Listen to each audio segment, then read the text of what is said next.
तो माया से कोई बच नहीं सका। सुखदेव जी कौन थे, कहां से आए और किस कारण से इनको माया नहीं व्याप्त किया? प्रभु की माया।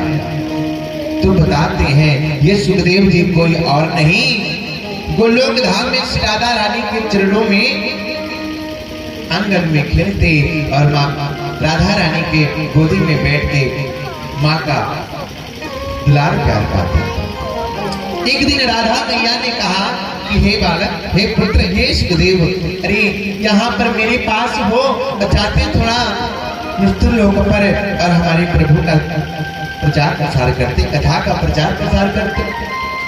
सुखदेव जी बोले नहीं नहीं मैया, मैं नहीं जाने वाला, क्योंकि भगवान की माया जो ऐसी है उससे कोई बच नहीं सका है, और जैसे मैं जाऊंगा मृत्यु लोक में तो मुझे माया घेर लेगी।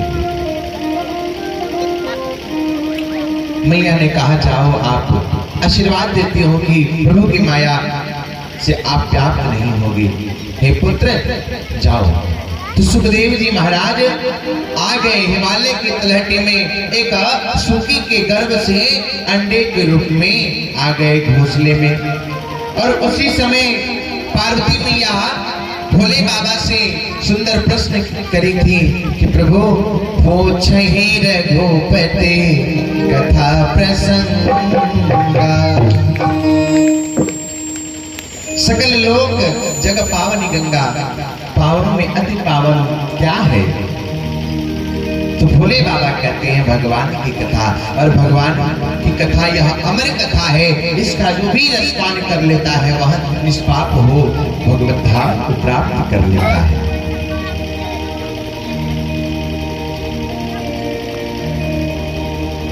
मैया बोली कि तब प्रभु हमें भी ऐसा पावन कथा सुना दीजिए।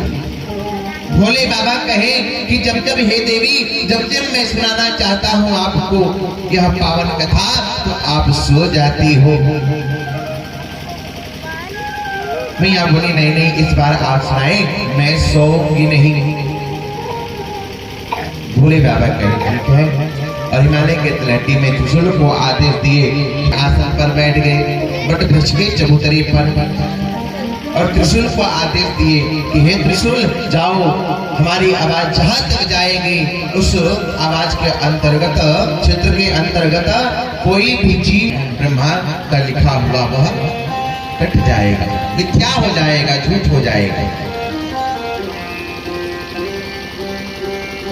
तो त्रिशूल ने सब जीवों को, जीव जंतुओं को भगा दिया, और उसी वटवृक्ष के नीचे एक तोते का अंडा, उसके पूर्व ही बहुत आंधी तूफान आया था हिमालय के तलहटी में, सभी पक्षी उड़ गए थे, घोंसले में जो अंडा था वह अंडा नीचे। इधर भगवान भोले बाबा अब कथा सुनाने जा रहे हैं, किनको? पार्वती मैया को। भोले बाबा कहे कि हे देवी, मैं कथा तो सुनाऊंगा आपको, लेकिन ये बताओ हर बार सो जाती हो, और मैं जब कथा कहता हूँ तो नेत्र बंद करके कथा कहता हूँ, तो आप सो रही हो कि जग रही हो मुझे कैसे पता चलेगा? मैया कहीं तो बताइए बाबा, आप ही बताइए क्या करेगा। तो भोले बाबा कह रहे आपको हुकारी पालना पड़ेगा। का शब्द नहीं मैया, लोग अपने लल्ला को खिस्सा सुनाती हैं, कथा सुनाती हैं, बाबू जबले हूँ कहले तबले खिस्सा चला, और जब हूँ बंद भाई तब माता को पता लग जाता है कि बालक सो गया, और बालक को सुला के अपने गृहकार में रख हो जाती है, या रात्रि हो तब सो जाती है। तो हूँ का शब्द का उच्चारण करना पड़ेगा। मैया बोली ठीक है प्रभु, और सुंदर भगवान की कथा प्रारंभ हो रही है। अरे महाआसन पे महादेव जी बैठे आसन मार, महाआसन पे महादेव जी बैठे आसन मार, कि अमर कथा जब लगे सुनाने, गौरा को त्रिपुरा कुमार तुम मैं सुखा, मेरा तेरा होता।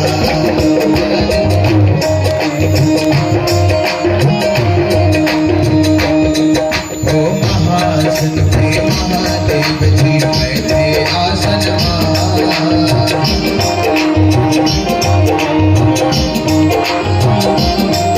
आसन लगाकर भोले बाबा कथा प्रारंभ किए हैं। और कथा जब लगे सुनाने गौरा मैया को सुनाते सुनाते जब दसम स्कंद में प्रवेश किए, जब भगवान की कथा, जब वह सूखा हुआ अंडा, अंडे में जब वह गया शब्द, तो वह अंडा धीरे धीरे अपना रूप लेने लगा, जीवित होने लगा, सूख गया था और अपने आकार में आ गया। अब जो है वह पक्षी का रूप धारण कर लिया। और जैसे दसम स्कंद में भगवान भोले बाबा प्रवेश किए कथा में, उसमें प्राण आ गया और कथा लगा सुनने, वह तोता भी सुनने लगा कथा की महिमा देखिए। अब मैया का शब्द उच्चारण कर रही है। अब दसम स्कंद में जैसे प्रवेश करी, सीटी दे रहा है बाप, थोड़ा सा क्या ध्यान कर रहा है। दसम स्कंद में प्रवेश किए, तोता में प्राण आ गया, वह भी कथा लगा सुन ली। मैया सो गई, तोते को लगा कि इतना सुंदर भगवान की कथा चल रहा है, और हुकारी मैया तो बंद कर दी, और हुकारी नहीं बनेगा तो भोले बाबा कथा बंद कर देंगे, इतनी सुंदर कथा हो रही है। तो तोता लगा हुकारी मारने, हो अमर कथा जब लगे सुनाने, गौरा को त्रिपुरा कुमार तो बन गए सोता, तेरा तेरा होता कुमार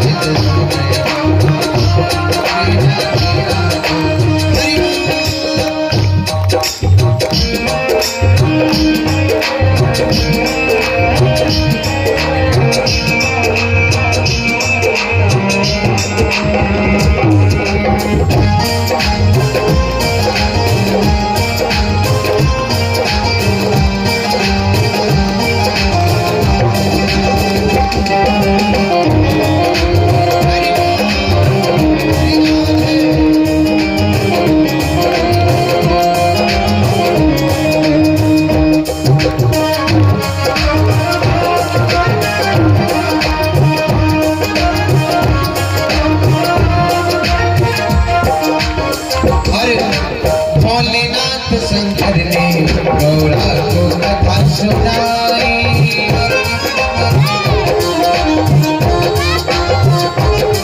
गौरा मैया को भोले बाबा कथा सुना रहे हैं, लेकिन कथा हुई ना पूरी और नींद को आई।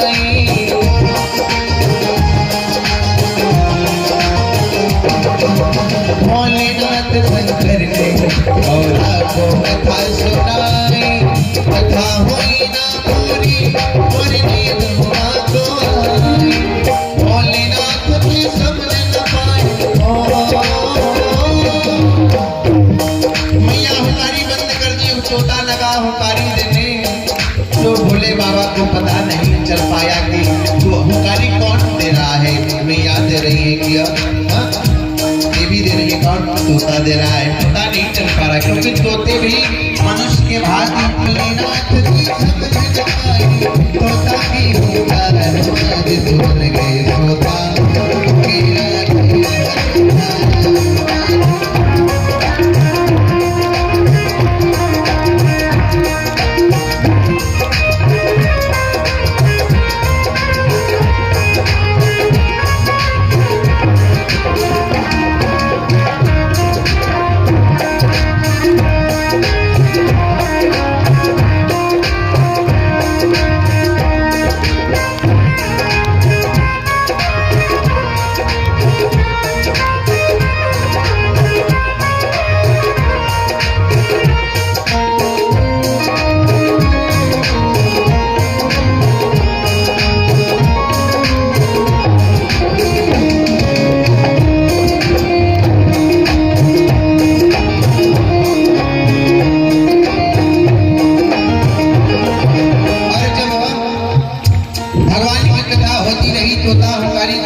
गई क्या भगवान की? बोले बाबा कहे हाँ अभी तो पूरी हुई। अरे सो गई थी क्या? मैया बोले सोई नहीं थी, थोड़ा सा आँख लग गया था। तो कहाँ तक कथा सुनी थी? मैया बोली कभी भगवान का जन्म नहीं हुआ था, कृष्ण भगवान का और वंश का वर्णन चल रहा था। वंश भगवान के जो वंश का वर्णन हो रहा था, वहां तक कथा सुनी। बोले बाबा बोले कि आप कथा नहीं सुनी देवी, तो आपकी जगह हमारी कौन पाल रहा था? मैया बोली मुझे नहीं पता मैया। हे प्रभु, मैया हाथ जोड़कर बोलती है कि हाथ जोड़कर बोली कब लग गई आँख हमारी।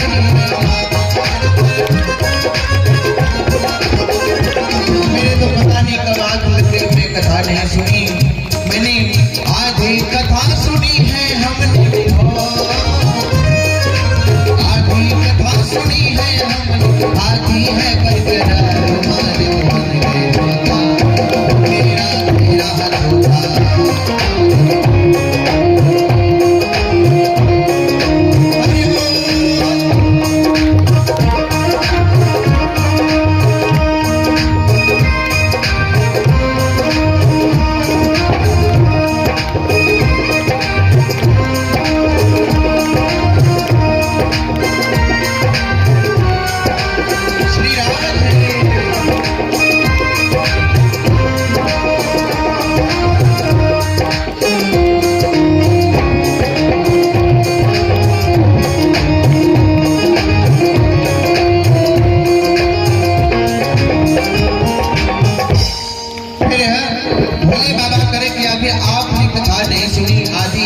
सुनी है तो कहने लगे शंकर जी यह कथा सुनी है किसने?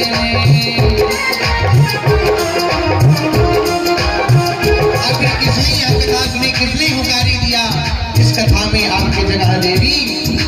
कहने लगे शंकर जी यह कथा सुनी है किसने? जिंदा ना छोड़ूंगा दिया हो मेरा जिसने।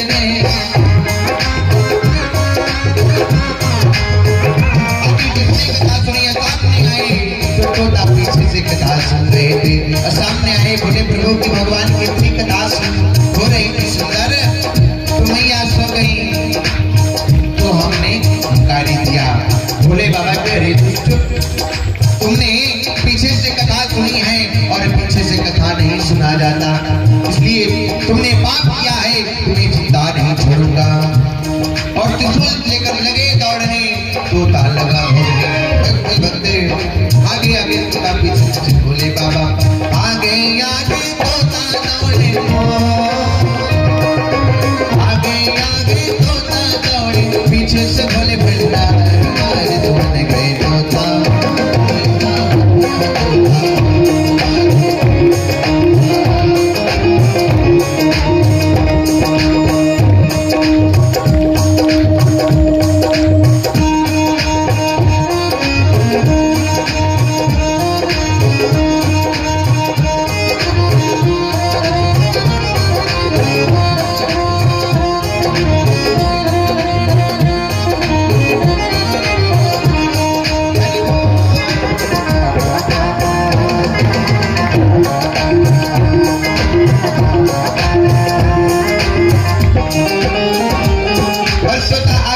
दौड़ता जा रहा और पीछे से भोले बाबा त्रिशूल लेकर रुको अभी दंडित करता हूँ।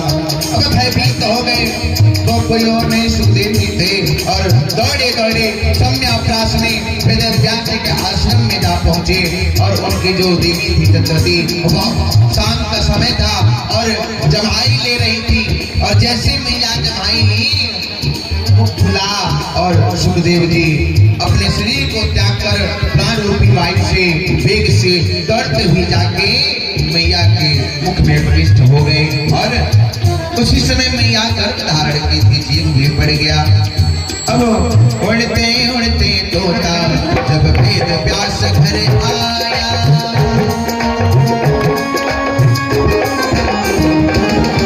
उड़ते उड़ते तोता जब वेद व्यास घर आया, वेद व्यास की पत्नी गर्भ में जाए समाया।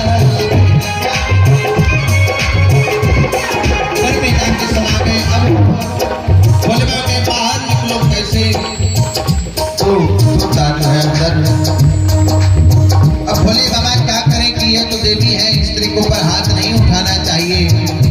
व्यासी महाराज प्रार्थना के प्रभु छोड़ देवी। और धीरे धीरे समय व्यतीत हुआ और 16 वर्ष तक माया के भय से माँ के गर्भ में रह गए कि मैं बाहर निकलूंगा तो कहीं भोले बाबा मार ना दे। मैया को असह्य पीड़ा हो रही है, उधर फुला हुआ है। व्यासी बाहर से प्रार्थना कर रहे हैं कि हे पुत्र तुम बाहर आ जाओ, तुम्हारी मैया को बहुत कष्ट हो रहा है। मैया रो रही है, असह्य पीड़ा हो रही है। अरे 1 वर्ष 2 वर्ष 5 वर्ष 10 वर्ष नहीं, पूरे 16 वर्ष तक सुखदेव जी माँ के गर्भ में पड़े हुए हैं। व्यासी प्रार्थना कर रहे हैं अपने पुत्र से, बाहर आ जाओ नहीं तो आपके माँ को कुछ हो जाएगा। सुखदेव जी कह रहे हैं नहीं नहीं, मैं बाहर आऊंगा तो प्रभु की माया में पड़ जाऊंगा। यदि साक्षात नारायण आके कहे कि मेरी माया नहीं पकड़ेगी तब मैं बाहर आऊंगा। और भगवान को व्यासी बुलाते हैं, भगवान वचन देते हैं कि मेरी माया आपको नहीं पकड़ेगी, सुखदेव जी बाहर आओ। और सुखदेव जी तब बाहर आते हैं और जंगल में जाके भगवान का तपस्या करने लगते हैं। नार भी नहीं कटा था उस समय। और नाम पड़ा सुखदेव है निका, नाम पड़ा सुखदेव है निका, लीला करवा आज बन गए सोता, हो गेरा घेरा हरोता, आज बन गए सोता, गेरा घेरा हरोता। आसन पे महादेव जी बैठे आसन पर, आसन पे महादेव जी बैठे आसन पर। हमारे कथा जब लगे सुनाने गौड़ा को चुरा रोना बन गए सोता, गेरा घेरा हरोता, आज बन गए सोता, गेरा घेरा हरोता, आज बन गए सोता, गेरा घेरा हरोता, आज बन गए सोता, गेरा घेरा हरोता। और जब बाहर निकले तो उनके जो पिता थे, नार भी नहीं कटा था सुखदेव जी का, और नार हाथ भी उठाए और निकल पड़े जंगल की तरफ तपस्या करने। कहते हैं ना कि संसार में जो आता है माया में पड़ता है। भूमि परत बड़ा पर पानी, जनु जीव ही माया लपटानी। लेकिन सुखदेव जी को माया नहीं पकड़ा, भगवान का आशीर्वाद था।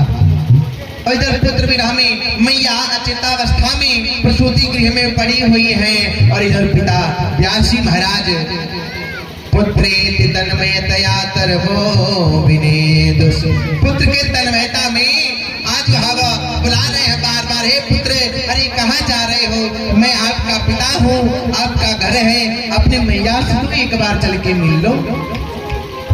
लेकिन सुन नहीं रहे और माया नहीं पकड़ रहा, इसलिए ना चले जा रहे हैं। बगल में सरोवर में कुछ स्त्रियां स्नान कर रही होती हैं, तो सुखदेव जी को देखकर कोई न जा नहीं आता। लेकिन जब सुखदेव जी आगे निकल गए और पीछे से जब उस स्थान पर व्यासी महाराज पहुंचे, द्वैपायन व्यासी महाराज, तो व्यासी को देखकर स्त्रियां जल से बाहर निकल के अपने अंग प्रत्यंग को ढक ली। इस पर व्यास महाराज बोल पड़े, करी देवियों,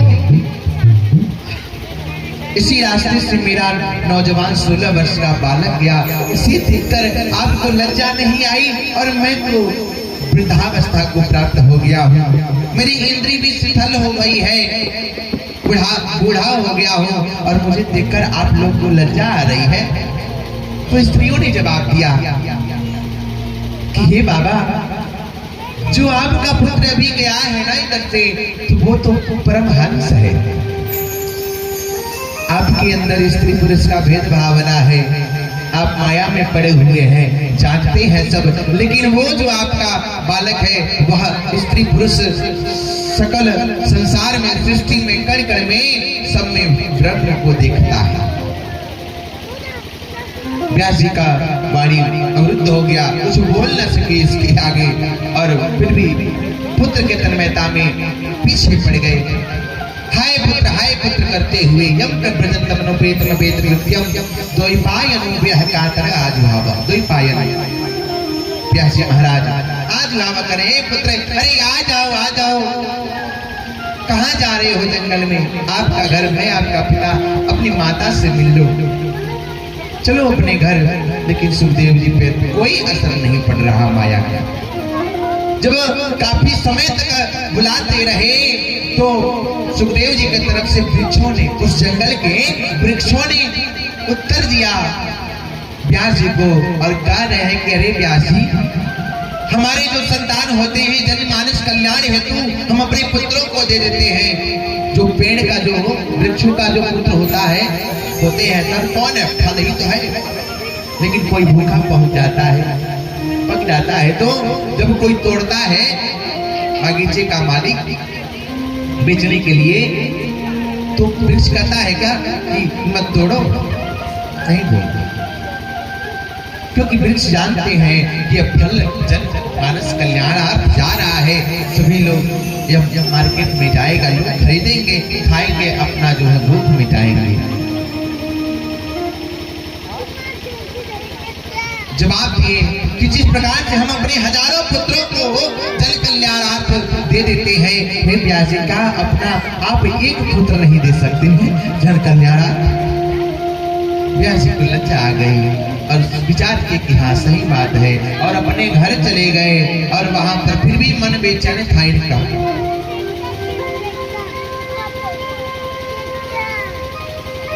और